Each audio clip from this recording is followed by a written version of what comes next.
যখনই লিখিত রায় বের হবে তখনই তার বিপক্ষে তার বিরুদ্ধে আমরা উচ্চ আদালতে আপিল করব।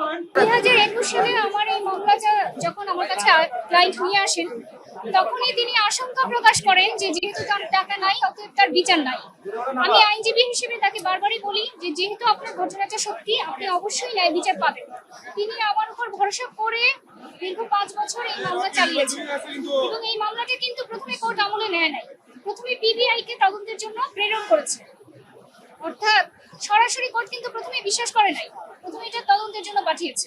পিবিআই দীর্ঘ 6 মাস তদন্ত করেছে, তদন্তে সত্যতা পেয়েছে যে আসামি তামিমা সুলতানা ডিভোর্স না দিয়ে রাকিব হাসানকে বিয়ে করেছেন এবং তিনি যে ডিভোর্সের কাগজগুলো জাল জালিয়াতির মাধ্যমে বানিয়েছেন সেটারও সত্যতা পেয়েছে। উপরন্তু সেই জাল জালিয়াতি কাগজের বিষয়ে ডাক বিভাগের ডিজিএম এসে নিজে সাক্ষী দিয়েছেন যে এই কাগজগুলি ডাক বিভাগের ডাক রসিদ নয়, বরং এগুলো জালিয়াতির মাধ্যমে সৃজন করা হয়েছে।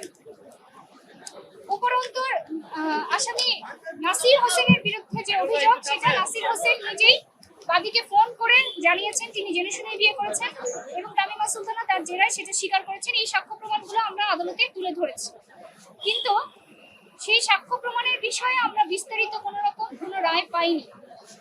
রায়ে আসামিদেরকে খালাস দেওয়া হয়েছে অথচ আজ 10 জন, অথচ 3 দিন আগে আসামি পক্ষের আইনজীবী মিডিয়াতে বলেছেন যে 2 জনই খালাস প্রাপ্ত। সেখান থেকে আমাকে প্রশ্ন উত্থাপন হয় তখনই যে আসামি পক্ষ খালাসের বিষয়ে আগে থেকে কিভাবে জানেন। সেই প্রশ্নটা আসলে আমার কাছে না, সেই প্রশ্নটা জাতির কাছেই থাকতো যে আসামি পক্ষ আগে থেকে কিভাবে জানে। আমি আমার দিক থেকে বলতে পারি, আমার বক্তব্য এটাই যে আদালত এই সাক্ষ্য প্রমাণগুলোর বিষয়ে কোনো ধরনের পর্যালোচনা না করে, জুডিশিয়াল মাইন্ড অ্যাপ্লাই না করে এরকম একটি রায় দিয়েছেন যেই রায়ে আমরা সবাই সংক্ষুব্ধ। আমি মনে করি অপরাধীদেরকে ছেড়ে দেওয়া বাদীর সাথে অন্যায় করার সামিল।